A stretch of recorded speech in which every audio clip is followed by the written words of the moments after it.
Hello guys, welcome back to our channel. ચાલો આપણે સાદો વર્તમાનકાળ જોતા હતા. સાદો વર્તમાનકાળ ની અંદર આપણે હું અને વોટ વાળા વાક્ય રચના આપણે ગઈકાલે જોઈ ગયા. બરાબર, હવે આ એપિસોડ ની અંદર આપણે વેર ની ચર્ચા કરીશું. વેર, WHERE, ઉપર આપણે લખીશું ફોર પ્રેઝન્ટ ટેન્સ.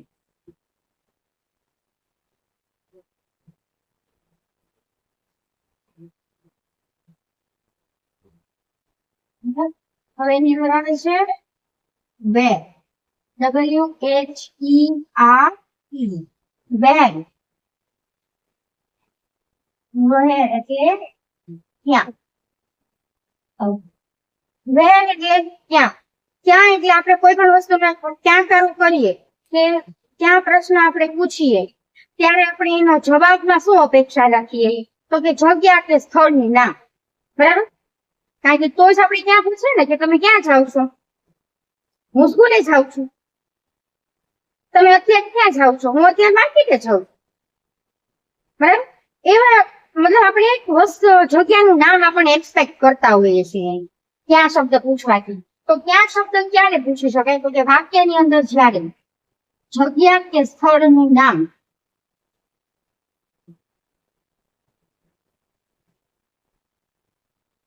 હોય ત્યારે. બરાબર, હવે વેર વાક્ય રચના સમજવા માટે છે ને આપણે એની થોડીક સમજૂતી જોઈ લઈએ. હવે વેર શબ્દ ક્યારે વપરાય તો કે ક્યારે વપરાય જ્યારે સાદા વર્તમાન કાળમાં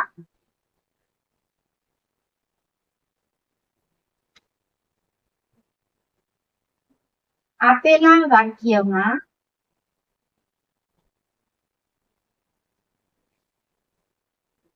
સ્થળ કે જગ્યાનું નામ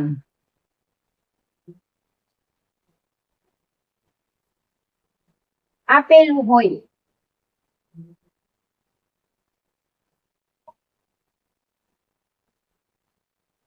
ત્યારે વેર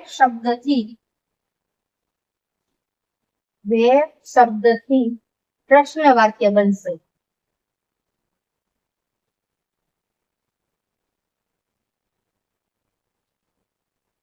ઓકે, જ્યારે વાક્યની અંદર સ્થળ કે જગ્યાનું નામ આપેલું હોય ત્યારે વેર થી પ્રશ્ન વાક્ય બનશે. હવે એનું એક્ઝામ્પલ જોઈ લઈએ. In the room, in the room, from the market,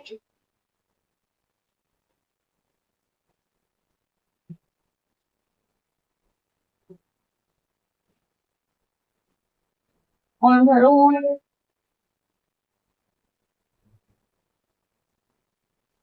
in the classroom,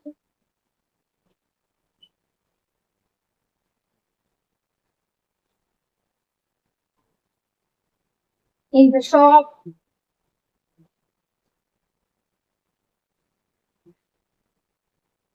mall, on the terrace, etc. ETC. હવે એક બીજો વર્ડ તમને કહી દઉં. આઈ હોપ કે બધાને લોકો ખબર જ હશે. ETC ઘણી વખત યુઝ થતું હોય છે. બરાબર, તો ETC નો મતલબ છે, એનો ફૂલ ફોર્મ છે એક્સેટ્રા. એક્સેટ્રા નો મતલબ છે વગેરે. શું થાય? ETC મીન્સ વગેરે.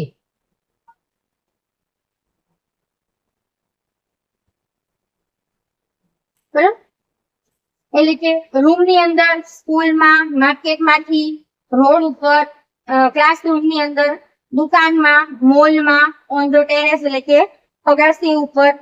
બરાબર, એવા બધા હવે આ બધા સ્થળના નામ છે. બરાબર, પછી એની અંદર ગામના નામ પણ આવી શકે. રાજકોટ આવે, જામનગર આવે, મોરબી આવે, કેશોદ આવે, જુનાગઢ આવે, સોમનાથ આવે, વેરાવળ આવે, ભાવનગર આવે, વંથલી આવે, કોઈ પણ એટસેટ્રા. ઓકે, સમજાઈ ગયું? જ્યારે સાદા વર્તમાન કાળમાં આપેલ વાક્યમાં સ્થળ કે જગ્યાનું નામ આપેલું હોય ત્યારે વેર શબ્દથી વાક્ય રચના બનશે. વાક્યની અંદર આવા કોઈ પણ શબ્દ આપેલા હોવા જોઈએ તો એની અંદર આપણે વેદથી પ્રશ્ન વાક્ય બનાવી શકાશે. બીજી વસ્તુ, જ્યારે સાદા વર્તમાન કાળમાં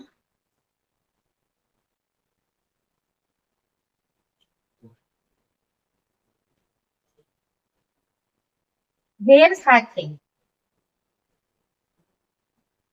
વેદ શબ્દ સાથે પ્રશ્ન વાક્ય બનાવતી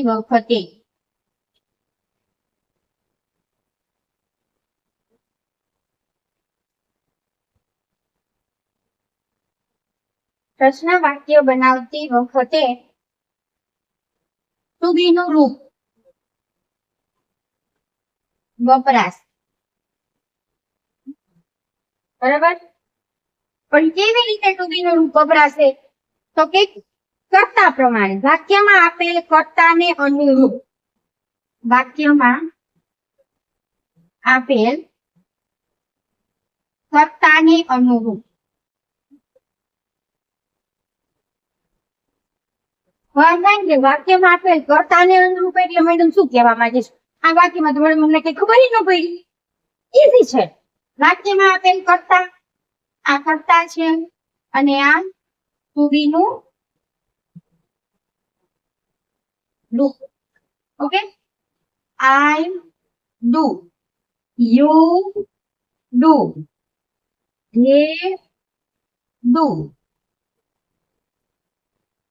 we do, he does, she does અને it does. વાક્યમાં આપેલ કર્તાને અનુરૂપ, તો કર્તા અને ટુ બી નું રૂપ આ આપેલું હોય તો ડુ વપરાશે, આ યુ વી ધે આપેલું હોય તો ડુ વપરાશે અને હી સી ઇટ હશે તો ડઝ વપરાશે. Where does, where do. બરાબર? હવે કઈ રીતે I you we they he she it માં ડુ કે ડઝ વપરાશે એના આપણે વાક્યો અત્યારે હવે કરીશું. બરાબર? એની વાક્ય રચના પણ કરાવીશ અને પેલા વાક્ય કરાવીશ. પેલા વાક્ય કરાવીશ અને એને અનુરૂપ પછી આપણે વાક્ય રચના એક જોઈશું. બરાબર? ચાલો હવે સ્ક્રીનશોટ પાડી લો. સ્ક્રીનશોટ પાડી લીધું. હવે આપણે આગળ કરીએ. આગળ આપણે વેર વિશે સમજૂતી મેળવી. બરાબર? ટુ બી નું રૂપ કોની કર્તા સાથે કયું આવશે એ જોયું આપણે. હવે આપણે જોવાનું છે વેરની વાક્ય રચના. પણ વાક્ય રચના કરતા પહેલા આપણે એક વાક્ય જોઈ લઈએ. એ વાક્ય કઈ રીતે ગોઠવશું એ પણ આપણે જોઈ લઈએ એટલે ઓટોમેટિક તમને છે ને પછી વાક્ય રચના પણ લખતા આવડી જશે. વાક્ય રચના હું તમને લખી દઈશ અત્યારે, પણ વાક્ય રચના કઈ રીતે બનાવવાની વાક્ય પરથી પણ તમને ખબર પડી જશે. અને આપણે વોટ વખતે કયું વાક્ય પેલા લીધું હતું? માય ફાધર વાળું લીધું, યાદ હોય તો તમને પણ. તો શું હતું એ વાક્ય? My father write a poem in the garden. મારા પપ્પા બગીચામાં કાવ્ય લખે છે. મારા પિતા બગીચામાં કાવ્ય લખે છે. આ એનું ટ્રાન્સલેશન છે. બરાબર? હવે મારા પપ્પા બગીચામાં શું લખે છે? બરાબર? તો આપણે શું વાળું વાક્ય જોયું કે મારા પિતા બગીચામાં શું લખે છે. બરાબર? તો શું શબ્દ સાથે તો તમને થાય કે મેડમ તો વોટ વાળું કરાયું હતું. શું આ વેરમાં ક્યાંથી આવી ગયું? રાઈટ, આ વોટ વાળું જ છે. બરાબર? શું લખે છે એનો જવાબ શું આવે? તો કે કાવ્ય. બરાબર? હવે આપણે એમ પૂછવાનું છે કે મારા પિતા કાવ્ય ક્યાં લખે છે? તો જગ્યાનું નામ આવશે મારા પિતા કાવ્ય ક્યાં લખે છે. તો એનો જવાબ શું આવશે? ક્યાં લખે છે? તો કે બગીચામાં લખે છે. એનો જવાબ શું આવશે? બગીચામાં. હવે વોટ વાક્ય આપણે જો યાદ કરો, વોટ વાક્ય આપણે જયારે પ્રશ્ન વાક્ય બનાવ્યું હતું ત્યારે શું લખે છે લખ્યું હતું ત્યારે કાવ્ય શબ્દનો ઉપયોગ નહોતો કર્યો, બરાબર? જેમ કે જુઓ, અત્યારે આપણે પાછું રિપીટ કરી લઈએ. What does my father do અથવા તો right. What does my father write in the garden? આ વાક્ય રચના આપણી હતી વોટ વાળી, બરાબર? હવે વેર વાળી વાક્ય રચના. હવે આ વોટ અને વેર બંને કરાવું છું એની પાછળનું કારણ એ છે કે તમને સમજાઈ જાય કે વોટમાં શું કાઢવાનું છે અને વેરની અંદર કઈ રીતે વાક્ય રચના બનાવવાની છે, એની અંદર કયો શબ્દ કાઢવાનો છે, બરાબર? તો what does my father write in the garden? એ આ વોટ વાળું થયું. હવે વેર, તો વેર વાળું વાક્ય કયું છે? જુઓ, આ વોટ વાળું વાક્ય અને આ વેર વાળું છે. તો એની અંદર શું આવશે? વેર. વેર. હવે માય ફાધર છે, માય ફાધર એટલે એક વચન છે, પિતા, એટલે ડઝ આવશે. વેર ડઝ પછી કરતા એટલે my father. Where does my father ક્રિયાપદનું મૂળ રૂપ. Where does my father write a poem. મારા પિતા કાવ્ય ક્યાં લખે છે? જો, મારા પિતા કાવ્ય ક્યાં લખે છે? ક્યાં એટલે વેર છે એટલે ડઝ, માય ફાધર એટલે પિતા, રાઇટ એટલે લખે અને અ પોયમ એટલે કાવ્ય. મારા પિતા કાવ્ય ક્યાં લખે છે? તો વોટ શબ્દ જયારે આવ્યો ત્યારે આપણે કાવ્ય કાઢી નાખ્યું છે અને વેર શબ્દ આવ્યો ત્યારે આપણે બગીચુના એટલે કે ઇન ધ ગાર્ડન કાઢી નાખ્યું છે. હવે આપણે એમ કહીએ તો સારું લાગે કે વેર does my father write a poem in the garden. સારું લાગે, કારણ કે સામેવાળી વ્યક્તિને ખબર પડી જાય કે આને ગ્રામરમાં કે ખબર પડતી જ નથી. જગ્યાનું નામ અને પ્રશ્ન બે ભેગું પૂછે છે, ક્યાં અને જગ્યાનું નામ બંને સાથે કઈ રીતે આવી શકે? ન આવે, સ્વાભાવિક વસ્તુ છે. જેમ વસ્તુનું નામ વોટ સાથે ન આવી શકે તેમ જગ્યાનું કે સ્થળનું નામ વેર સાથે ક્યારેય પણ આવશે નહીં, બરાબર?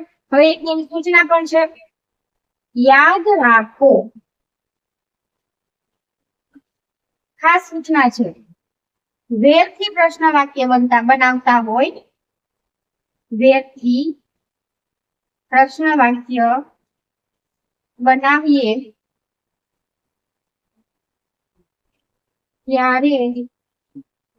ક્યારેય પણ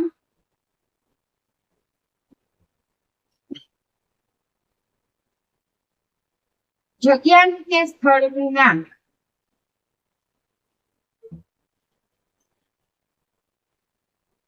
આવશે નહીં.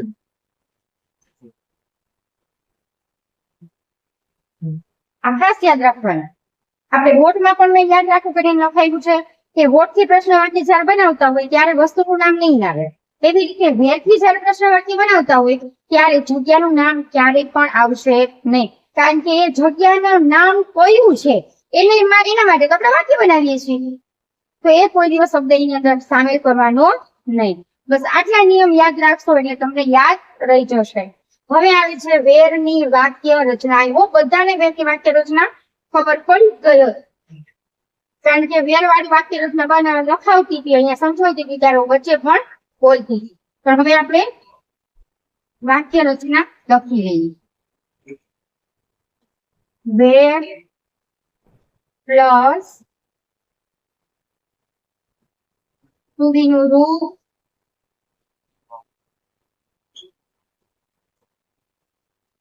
પ્લસ કર્તા પ્લસ ક્રિયાપદનું મૂળ રૂપ પ્લસ અન્ય શબ્દ પ્લસ પ્રશ્નાર્થ ચિહ્ન. આ એની વાક્ય રચના છે, બરાબર? હવે આ જ વાક્ય રચના સાથે આપણે આ you we they he she it વાળા બધા એક એક વાક્ય આપણે બનાવીશું, બરાબર? અત્યારે તમે સ્ક્રીનશોટ પાડી લો. સ્ક્રીનશોટ પાડી લીધો. ચાલો આ બધી આપણે વાક્ય રચના શીખી ગયા છીએ. આપણે વાક્ય પણ સમજૂતી પણ મેં તમને લખાવીને સમજાવી હતી, બરાબર. હવે આ વાક્ય રચનાની અંદર જોવાનું છે તમારે કે વેર પ્લસ ટુ બી નું રૂપ પ્લસ કર્તા પ્લસ ક્રિયાપદનું મૂળ રૂપ પ્લસ વસ્તુનું નામ પ્લસ અન્ય શબ્દ.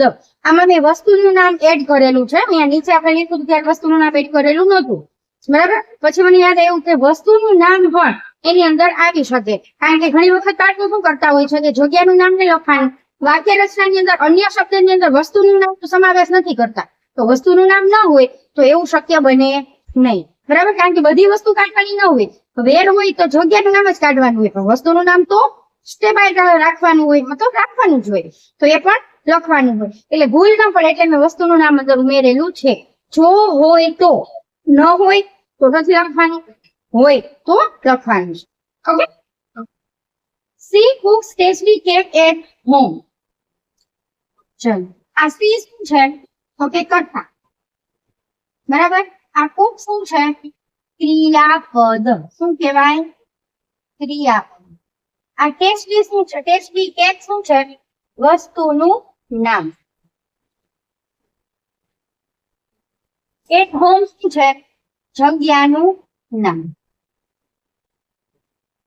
આટલી ખબર પડી ગઈ. હવે તો બહુ ઈઝી વસ્તુ છે, ગોઠવી નાખ. વેર નીચે વેર વાપરીએ છીએ તો વેર તો રહેવાની જ છે, બરાબર. પછી કર્તા પ્રમાણેનું ટુ બી નું, તો કર્તામાં શું છે? સી છે. આપણે બધાને ખબર છે કે હી સી અને ઈટ હોય તો ડઝ આવશે. વેર ડઝ કર્તા શી. ક્રિયાપદનું મૂળ રૂપ. મૂળ રૂપ મતલબ SKES વગરનું. એમાં SKES ડઝ સાથે બિલકુલ લાગશે નહીં. તો where does she Cook tasty cake. વાક્ય તૈયાર. જગ્યાનું નામ મેં પેલા જ કીધું તું, હજી પણ કહું છું કે જગ્યાનું નામ ક્યારેય પણ વેર સાથે આવશે નહીં, બરાબર. કે તેની ટેસ્ટી ફૂડ ક્યાં બનાવે છે? તો કે ઘરે, એટ હોમ. તો જવાબ હોય એ પ્રશ્નની અંદર સામેલ હોય નહીં, બરાબર. ચલો હવે બીજું વાક્ય. He washes his new bike in the party. ચલો હી એટલે કર્તા, વોશિસ એટલે ક્રિયાપદ,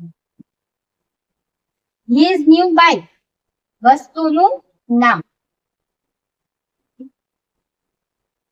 ઇન ધ પાર્ટી જગ્યાનું નામ. રેડી. હવે એનું પણ આની સમજ આપણે વાક્ય બનાવીશું. વેર છે તો વેર તો લખશું જ આપણે. વેર પછી હી છે, હી સાથે ડઝ નો રૂપ આવશે. વેર ડઝ કર્તા, હી ક્રિયાપદનું મૂળ રૂપ, wash. Where does he wash વસ્તુનું નામ, હિઝ ન્યુ બાઇક. પ્રશ્નાર્થ. આપણું વાક્ય તૈયાર. તે પોતાની નવી બાઇક ક્યાં ધોવે છે? તો કે પાર્કિંગમાં, ઇન ધ પાર્કિંગ. તો એનો આન્સર આની અંદર આવશે નહીં. હવે ટીચર. જો દેખો, ટીચર મેં શબ્દ એટલા માટે લીધો છે કે તમને ખબર પડે કે ટીચર ની અંદર તમે હી પણ લખી શકો અને સી પણ લખી શકો, બરાબર. કારણ કે સર પણ હોઈ શકે અને મેડમ પણ હોઈ શકે, બરાબર. બેને ટીચર જ કહેવાય. તો ટીચર જે છે શું છે? કર્તા. ટીચ શું છે? ક્રિયાપદ. હિન્દી શું છે? વસ્તુનું નામ, અથવા તો કોઈ સબ્જેક્ટ પણ કહી શકો છો. ઇન ધ ક્લાસરૂમ શું છે? જગ્યાનું નામ. સમજાઈ ગયું? હવે એનું વાક્ય પણ બહુ આસાન વસ્તુ થઈ જશે. વેર તો આપણે આવશે જ, વેર વગર તો આપણે ચાલે એમ જ નથી અત્યારે. વેર પછી કર્તા પ્રમાણે ટુ બી નું રૂપ, તો ડઝ. વેર ડઝ ટીચર ટીચ હિન્દી. પ્રશ્ન. વાક્ય તૈયાર, બરાબર. શિક્ષક હિન્દી ક્યાં શીખવાડે છે? તો કે ક્લાસમાં, in the classroom. We learn computer in the lab. We શું છે? કર્તા. લર્ન ક્રિયાપદ. કમ્પ્યુટર વસ્તુનું નામ. ઇન ધ લેબ જગ્યાનું નામ. ઓકે, હવે એમ લખ્યું હોય કે વી learn computer in the lab in the morning. In the morning. તો આ અત્યારે જે ઇન ધ મોર્નિંગ છે એ અન્ય શબ્દમાં આવશે. શેમાં આવશે? અન્ય શબ્દ. બરાબર, હાલના સમયે વેર વાળા વાક્યની અંદર. ઓકે, હવે એનું વાક્ય ગોઠવી નાખો. પેલા શું આવશે? વેર. પછી શું આવશે? કર્તા પ્રમાણેનું ટુ બી નું. તો વી છે, વી સાથે શું આવશે? ટુ. વેર ડુ કર્તા વી. ક્રિયાપદનું મૂળ રૂપ લર્ન. વસ્તુનું નામ કમ્પ્યુટર. ઇન ધ મોર્નિંગ અન્ય શબ્દ. વાક્ય રચના તૈયાર. સમજાઈ ગયું બધાને? આઈ હોપ કે આટલી સમજૂતી આટલા વાક્ય પછી તમને બધાને સમજાઈ ગયું હશે. જો ના સમજાણું હોય તો કોમેન્ટ કરીને પૂછી શકો છો. બરાબર, અત્યારે સ્ક્રીનશોટ પાડી લો. એ સિવાયના આઈ યુ વી, આઈ યુ અને જેના વાક્ય આપણે હવે પછી કરીએ છીએ. બરાબર, સ્ક્રીનશોટ પાડી લો. ચલો, હવે આપણે ઓલા વાક્ય કર્યા હતા 20 સુધીના. હવે બીજા 4 વાક્ય કરીશું. હવે આઈ વાળું વાક્ય આવશે. બરાબર, તો આઈ ને શું કહેવાય? કર્તા. પ્લે ને ક્રિયાપદ. ક્રિકેટ ને વસ્તુનું નામ. ઓન ધ પ્લેગ્રાઉન્ડ જગ્યાનું નામ. અને એવરી વીક અહીંયા વેર વાળા વાક્યની અંદર અન્ય શબ્દમાં આવશે. બરાબર, હવે વાક્ય રચના પ્રમાણે ગોઠવી નાખો. વેર તો આવશે જ. પછી કર્તા પ્રમાણેનું ક્રિયાપદ ટુ બી નું રૂપ. તો કર્તા શું છે? આઈ. આઈ સાથે શું આવશે? ડુ. વેર ડુ આઈ કર્તા. ક્રિયાપદનું મૂળ રૂપ play. Where do I play cricket every day. આમાં શું ન આવ્યું? ઓન ધ પ્લેગ્રાઉન્ડ જગ્યાનું નામ ન આવ્યું. ક્યાંય પણ જગ્યાનું નામ વેર સાથે આવશે નહીં. ઓકે, હવે ધ બર્ડ. ધ બર્ડ એટલે કર્તા. ફ્લાય ક્રિયાપદ. ઇન ધ સ્કાય જગ્યાનું નામ. વાક્ય રચના પ્રમાણે ગોઠવી નાખો. ચાલો ગોઠવીએ. વેર, હવે ધ બર્ડ છે એટલે ઈટ આવશે. શું આવશે? ઈટ. તો does. Where does the bird fly? પ્રશ્ન વાક્ય તૈયાર. આમાં વસ્તુનું નામ નથી, અન્ય શબ્દ પણ નથી, તો ત્યાં આપણું વાક્ય પૂરું થઈ જશે. બરાબર, હવે they walk in the parking every day. તો ધે શું છે? કરતા. આપણે બધાને ખબર છે. વોક શું છે? એ પણ બધાને ખબર છે, ક્રિયાપદ છે. ઇન ધ પાર્ક એ શું છે? જગ્યાનું નામ. અને એવરી ડે શું છે? અન્ય શબ્દ. એનું પણ આપણે વાક્ય ગોઠવી લઈએ. ધે છે એની સાથે શું આવશે? ડુ. કર્તા. ધે ક્રિયાપદનું મૂળ રૂપ વોક. અન્ય શબ્દ એવરી ડે. આપણું વાક્ય તૈયાર. Way to they walk every day. તેઓ રોજ ક્યાં ચાલે છે? તો કે ઇન ધ પાર્ક બગીચામાં ચાલે છે. You buy some fresh vegetables from the market. તમે બજારમાંથી થોડા તાજા ફળો લાવો છો. બરાબર, તો યુ એટલે કર્તા, બાય એટલે ક્રિયાપદ, સમ ફ્રેશ ફ્રૂટ્સ વસ્તુનું નામ, ફ્રોમ ધ માર્કેટ એ શું આવશે? જગ્યાનું. ઓકે, હવે એનું પણ વાક્ય રચના પ્રમાણે આપણે ગોઠવવાનું છે. વેર યુ છે તો શું આવશે ડુ. વેર ડુ કરતા યુ ક્રિયાપદનું મૂળ રૂપ બાય વસ્તુનું નામ સમ ફ્રેશ ફ્રૂટ્સ. રચના છે વાક્ય તૈયાર. બરોબર. Where do you buy some fresh fruit. હવે આ બધા વાક્ય આપણે થઈ ગયા આ you we they he she અને ઈટ. પણ તમારે મેઇન વસ્તુ શું યાદ રાખવાની છે વેર. બરાબર.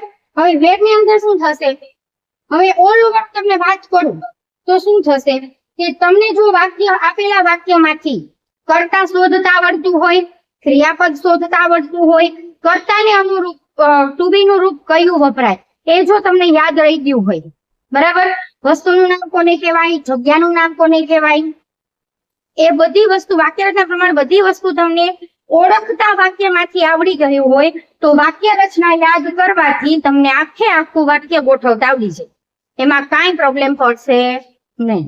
બરાબર. આઈ હોપ કે તમને બધાને આ પસંદ આવ્યું હશે તમારે સમજાઈ ગયું હશે. તમને ન સમજાણું તો તમે કોમેન્ટ કરી શકો છો હું આન્સર આપવાની કોશિશ કરીશ. બરાબર. જો તમને જરાક પણ ગમ્યું હોય મજા આવી હોય તો લાઈક શેર અને સબસ્ક્રાઇબ કરજો. ચાલો સ્ક્રીનશોટ પાડી લો અને આજનો એપિસોડ આપણે આજનો વિડીયો આપણે અહીંયા પૂર્ણ કરીએ છીએ. આવતીકાલના વિડીયોની અંદર આપણે વેન શબ્દથી વાક્ય રચના કઈ રીતે બનશે એમાં શું નહીં આવે એની ચર્ચા કરીશું. વેર ની અંદર આપણે શું થયું હતું જગ્યાનું નામ નહોતા લખતા તો વેન ની અંદર શું નહીં લખીએ એની ચર્ચા આપણે ત્યારે કરીશું. Okay bye guys have a nice day.